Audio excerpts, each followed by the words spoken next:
Hello मेरे प्यारे प्यारे दोस्तों, please subscribe my channel to make me happy. Kalu कौवा अपने जंगल का दूधिया था। वो दूध में ढेर सारा पानी मिलाकर बेचा करता।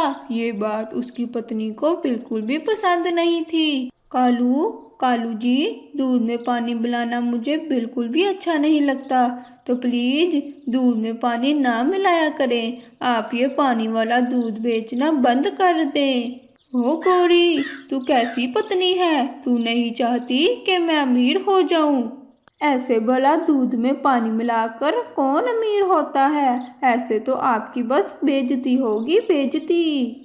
अरे ओ गोरी, मेरा दिमाग मत खराब कर। जाओ जाकर भैंस का गोबर उठाओ और मुझे मेरा काम शांति से करने दो। ऐसे गोरी को डांटते हुए कालू कौवा दूध में 5 लीटर पानी मिला देता है और पक्षियों को देने के लिए चला जाता है। वो आखिर में चिड़िया के घर जाता है। कालू भैया, आज 1 किलो दूध मुझे ज़्यादा दे देना। आज मुझे अपने बच्चों के लिए खीर बनानी है। चिड़िया, अभी तो ज़्यादा दूध नहीं मिलेगा, लेकिन कल से मैं ज़्यादा दूध ले आया करूँगा। फिर जितनी चाहे मर्जी खीर बनाती रहना। फिर वो कालू कौवा चिड़िया को दूध देकर चला जाता है। अरे आ गए हो पानी वाला दूध बेचकर? ये ना हो अमीर होने के चक्कर में तुम गरीब ही हो जाओ। कालू कौवा बहुत थक जाता है। वो गोरी की बातों पर ध्यान ना देते हुए अपने घोंसले में लेट जाता है। अरे गोरी, मुझे सोने दो, कल फिर से मुझे दूध बेचने जाना है। और अगले दिन कालू कौवा फिर से 5 लीटर दूध में 10 लीटर पानी मिला देता है। शर्म करो कुछ शर्म। कालू जी, खालिस दूध की जगह आप तो खालिस पानी बेचते हो। ये पैसे तो हमें हजम भी नहीं होंगे। अरे गोरी मेरी जान, तुम इतना क्यों सोचती हो? ये लो पैसे, तुम तो बस नोट गिनती जाओ, नोट।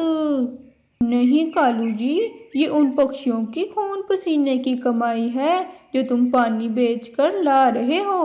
मैं इन पैसों को हाथ भी नहीं लगाऊंगी। पैसे नहीं लेने तो ना सही। ऐसे कहकर कालू कौवा अपने पैसे एक संदूक में रख देता है और पानी वाला दूध लेकर चला जाता है। वो सबसे पहले कबूतर के घर पर जाता है। ये क्या कालू, दूध आजकल कुछ ज्यादा ही पतला है। क्या क्या मतलब है तुम्हारा? मैंने दूध में पानी मिलाया है। अगर तुम्हें ऐसा लगता है तो कल से दूध लेना बंद कर दो। ग्राहकों की कमी नहीं है मेरे पास। बेचारा कबूतर कालू की बातें सुनकर खामोश रह जाता है, क्योंकि वह जानता था कि जंगल में कोई दूसरा दूधिया नहीं है। अगर कालू ने भी दूध देना बंद कर दिया तो उसके बच्चे क्या पिएंगे? अरे कालू, आप तो नाराज ही हो गए। मेरे कहने का मतलब ये नहीं था। फिर क्या क्या मतलब था तुम्हारा? वो कुछ नहीं, तुम दूध दे दो, मैं चलता हूँ। वो कालू कौवा कबूतर को 2 लीटर दूध दे देता है और बाकी पक्षियों को भी दूध देने चला जाता है। वो कालू कौवा सब पक्षियों को पानी वाला दूध देता है। सभी पक्षी चुपचाप पानी वाला दूध रख लेते हैं, क्योंकि वो जानते थे जंगल में कालू के सिवा और कोई पक्षी दूध देने वाला नहीं है और कालू ही उस जंगल का लौता दूधिया था।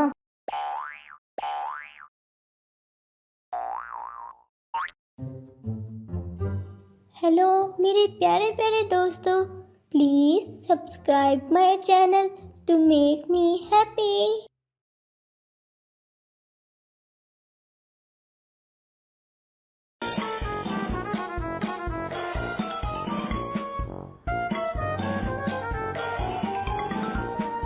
टूनी और जोनी की अभी नई नई शादी हुई थी।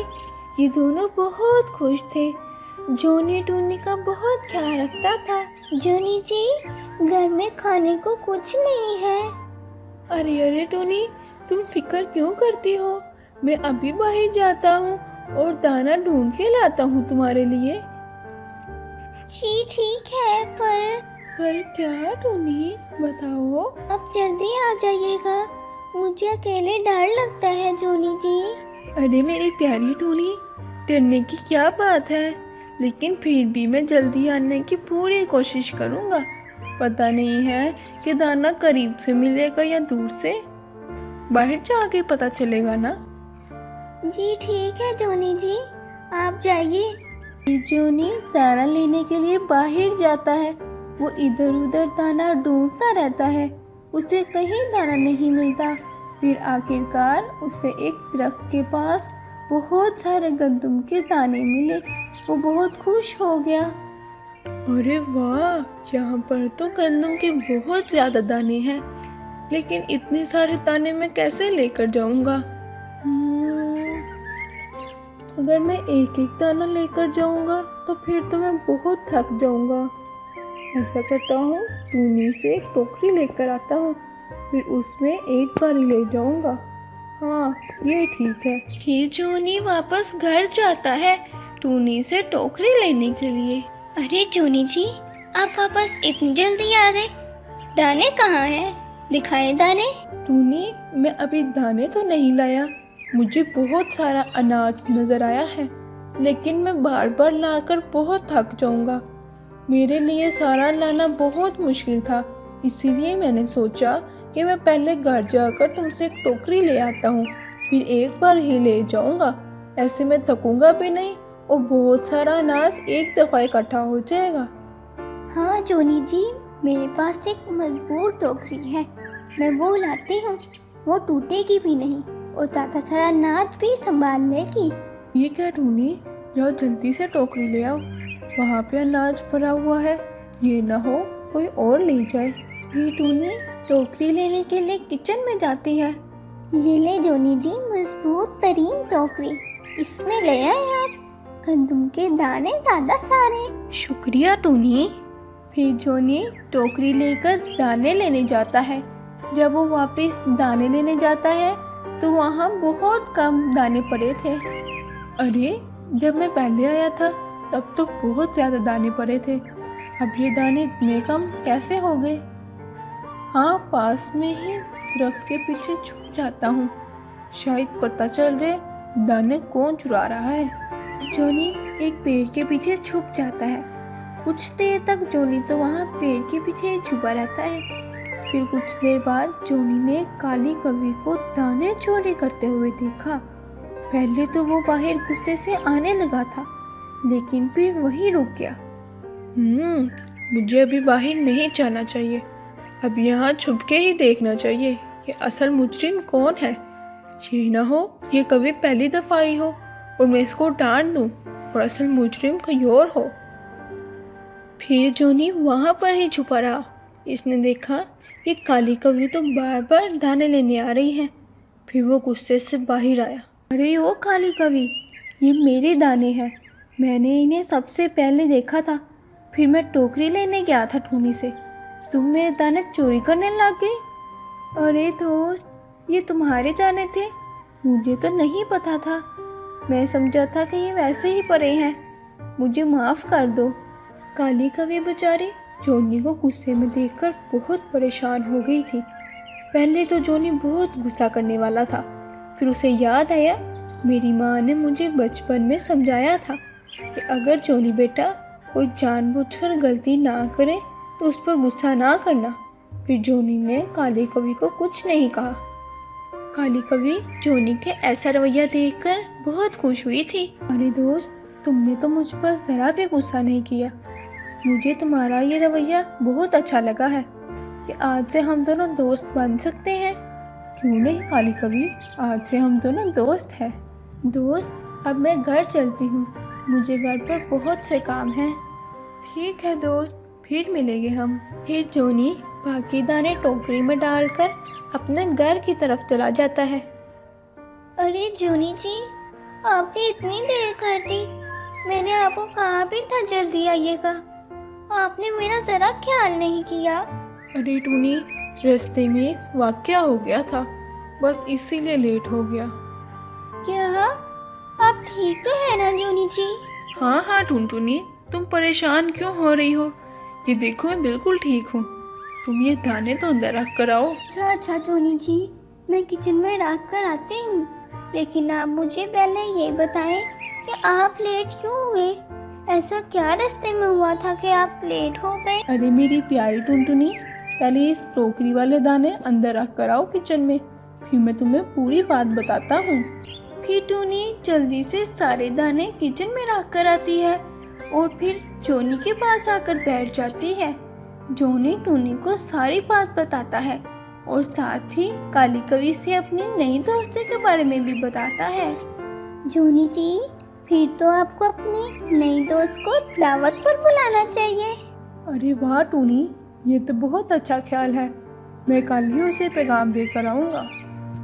फिर अगले ही दिन जोनी काली कवि के पास दावत खाने के लिए जाता है। अरे दोस्त, क्या हाल है? टूनी ने तुम्हें दावत पर बुलाया है और तुम्हें ज़रूर आना होगा। ना नहीं सुननी मैंने। हाँ दोस्त, मैं ज़रूर आऊँगी और टूनी ने पहली बार बुलाया है, फिर तो मुझे आना ही पड़ेगा।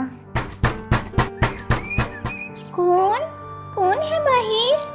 अरे मैं कवि हूँ, जोनी की नई दोस्त। आपने मुझे दावत पर बुलाया था ना?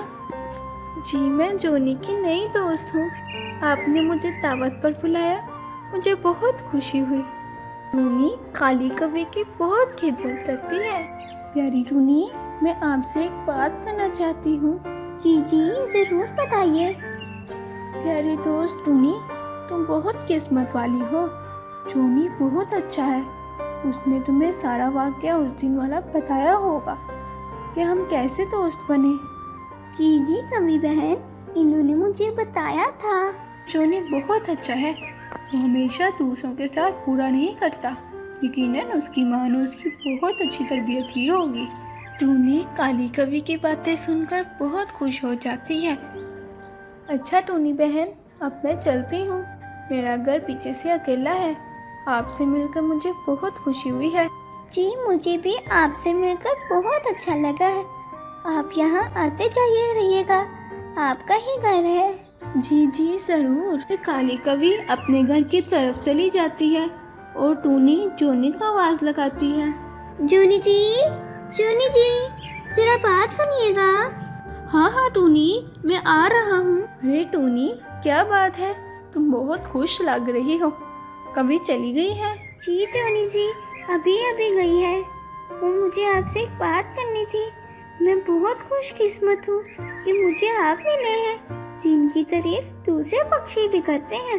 आपकी माँ ने आपकी बहुत अच्छी तरबियत की है। मैं भी अपने बच्चों को यही सिखाऊंगी और ऐसे ही तरबियत करूंगी। देखा दोस्तों, आपने इस कहानी में एक अच्छा इखलाक इंसान को बहुत से झगड़ों से बचा लेता है। अगर जोनी कवि से झगड़ा करता, गुस्से से उससे लड़ाई करता, तो लड़ाई बढ़ सकती थी। हमें भी सबसे अच्छे से पेश आना चाहिए